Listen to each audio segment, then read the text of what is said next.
Herewith, I am introducing the concept of phasors, which is the backbone of the AC system analysis, and it will be used in the remaining course containing the single phase AC circuits, three phase AC circuits, and the transformer.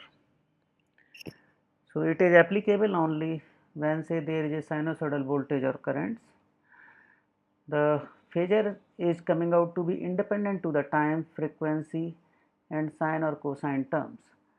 So, the analysis is coming out to be simplified. The important point here is that with the help of phasor values, we can calculate the instantaneous time dependent voltage and current terms easily. Various mathematical operations can also be carried out conveniently. As mentioned in the beginning, that the calculations for the AC system are coming out to be much simplified with the help of phasor system analysis. So, this particular is a deliberation, the typical time varying sinusoidal phasor. So, it is only a reference. This is the peak value which we referred. It is a sinusoidal phasor. So, similar arrangement can be the co-sinusoidal arrangement. So, just to give it as a general representation, we have used the omega t plus phi nomenclature likewise. So, this omega is the frequency dependent term, which is the 2 pi f, where say the Vm is the peak value. You can recollect the identity that e to the power j theta is equal to cosine of theta plus j sine of theta. So, this particular is containing the sine of theta term. We are making an analogy with this particular arrangement. So, the Vm sine of omega t plus phi 0 can be represented as the imaginary component of Vm e to the power j omega t e to the power j phi. Now, this Vm is the peak value or the maximum value. In terms of this, in terms of RMS, it can be written as root 2 times V. Now, look to this particular expression. This is a time dependent and the frequency dependent parameter. So, if we are suppressing the root 2, we are suppressing e to the power j omega t, then the useful information, okay, if we are suppressing the root 2 e to the power j omega t and this Im operator, then still the valuable information can be obtained. However, when say they are suppressed, it will not be consisting of time dependent term. So, that is why that is given a different nomenclature, that is the V vector, or you can say it is a phasor V. That particular will be consisting of this V and the angle pertaining to this phi. So, that particular is giving rise to the phasor. When say we are drawing it with respect to a reference, let us say the V is directed likewise, it is maintaining an angle phi with respect to reference. So, as mentioned in this particular diagram. Now, please be mindful that this particular phi is the angle in the time phase, because we are dealing the quantity omega t plus phi likewise. So, this particular is in time phase, and that particular is making the phasor different from the vector. However, the beauty is that most of the calculations are coinciding with the vector algebra, or you can say the vector manipulation techniques. However, the phasors are not vector likewise.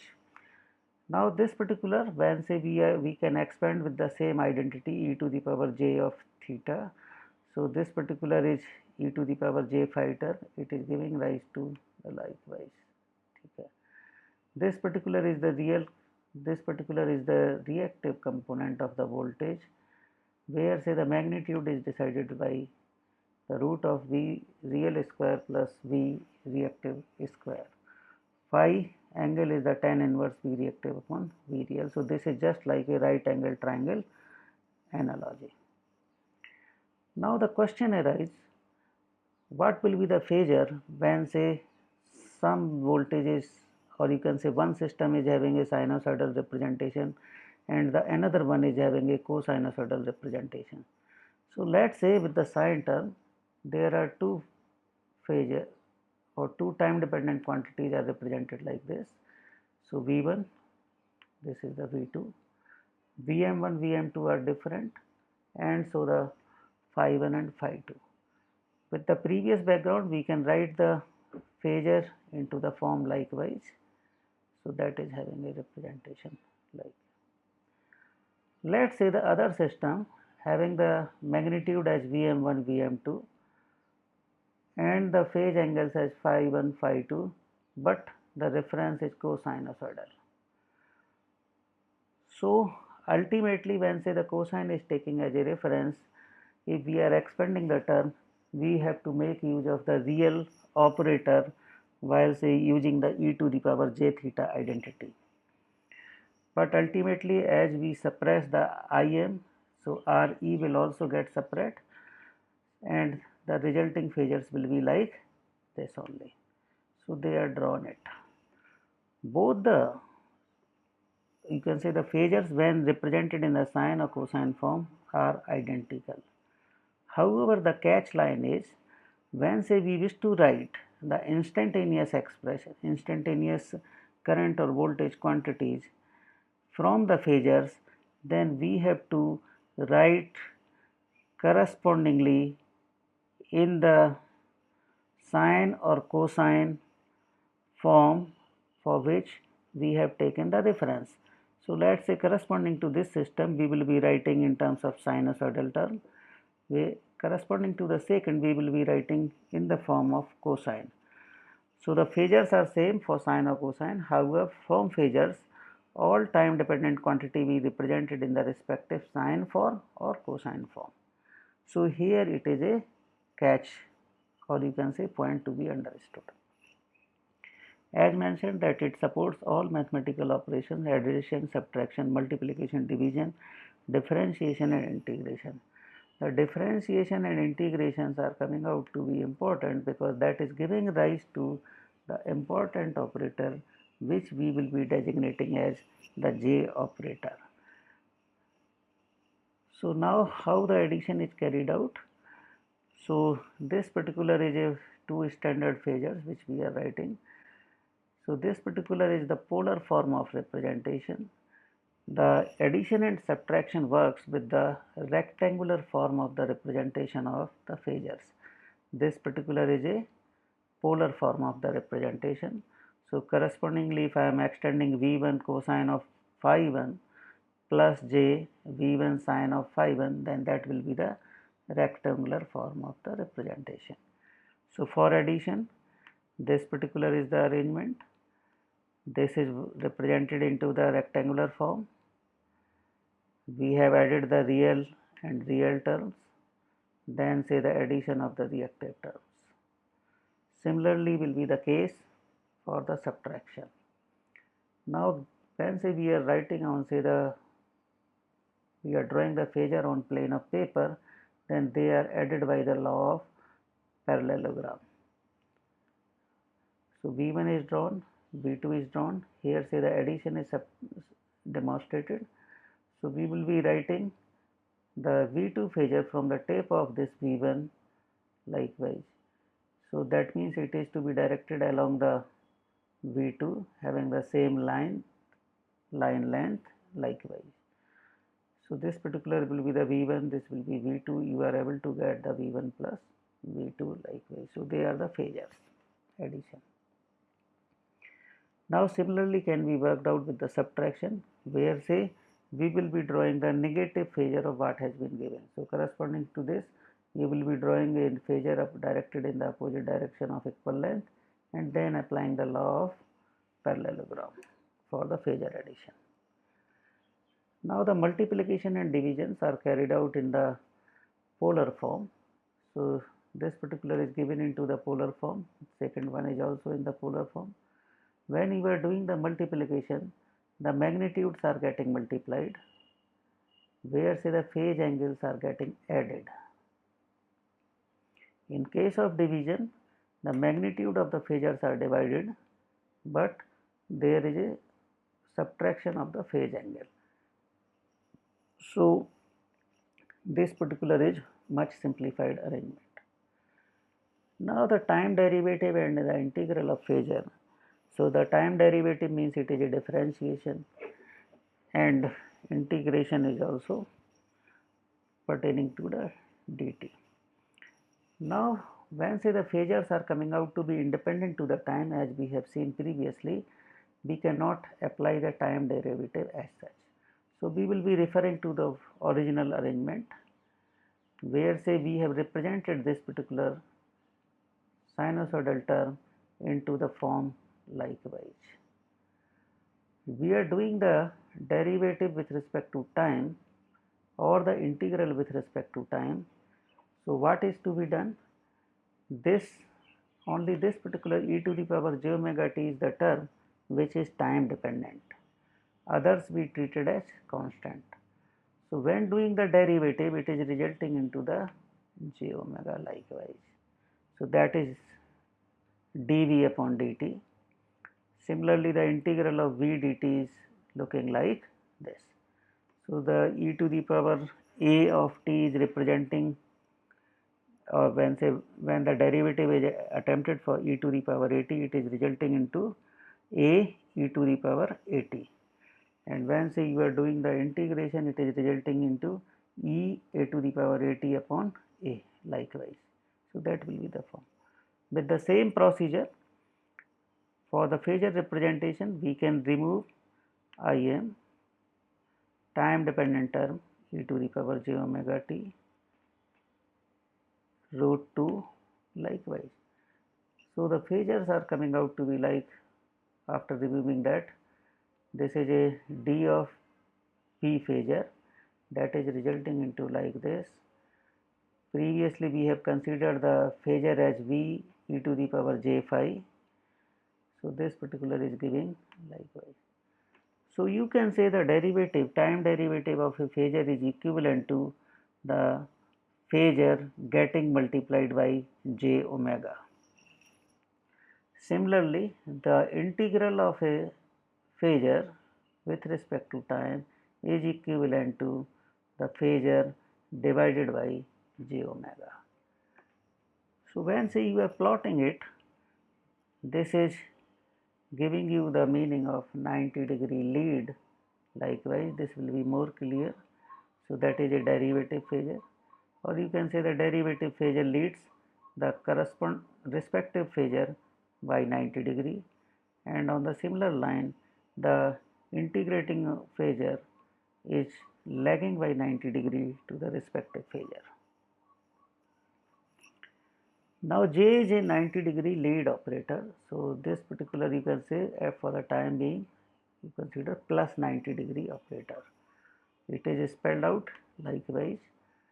So this particular is having a one magnitude, unity magnitude, and 90-degree phase lead.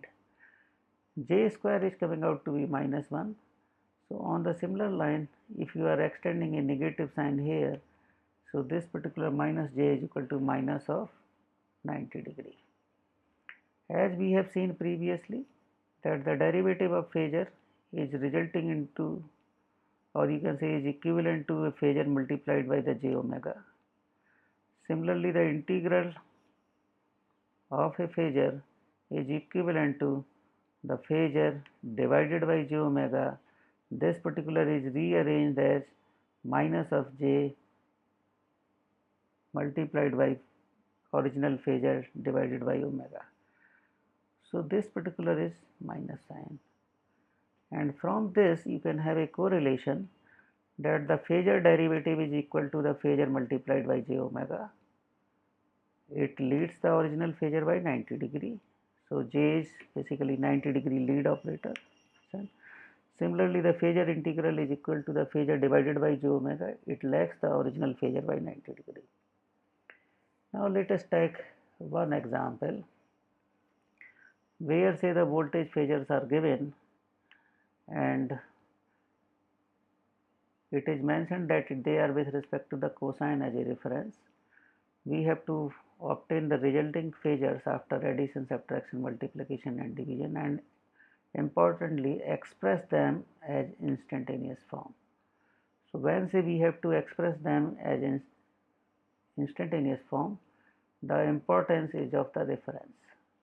So we will be ultimately referring all terms into the cosine form.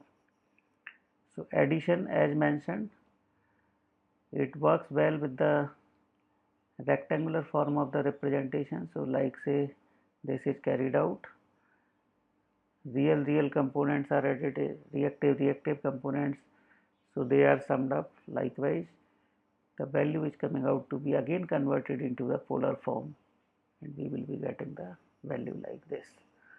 Corresponding to what is the procedure, that we have to multiply it by root 2, so that is done. We have to take cosine as a reference as mentioned in that question. Then ultimately we will be writing the omega t plus, that is the sign pertaining to the angle which we have got, and the angle value. When say you are going for subtraction, the resulting values are coming out to be like this after extending them into the similar way into the rectangular form. Then it is resulted into the polar form. So the instantaneous expression can be written as, likewise, where say we have done the multiplication by root 2, cosine is taken as a reference, then it will be having a omega t term, this minus, and value is coming out because of this. On the similar line, you can extend the arrangement for multiplication. So magnitudes are multiplied, angles are getting added, likewise, so we will be getting the value 7.5 angle 60. Correspondingly, the instantaneous expressions be obtained, and so on. We can proceed for the division as well. As a summary, what is there, that it is applicable for the sinusoidal time varying quantities. It is not applicable for other form of the quantities. However, when say it is a regular pattern, or it is just taking the shape of a non-sinusoidal time dependent quantities, then we can represent them by the Fourier series into the form of sine or cosine function, but that is not part of our discussion. These phasors are independent to the time and frequency terms. They are also independent to the sine and cosine terms. The phasor representation are the same for both sine and cosine form of sinusoidal time varying quantities. However, only one reference be taken for a problem.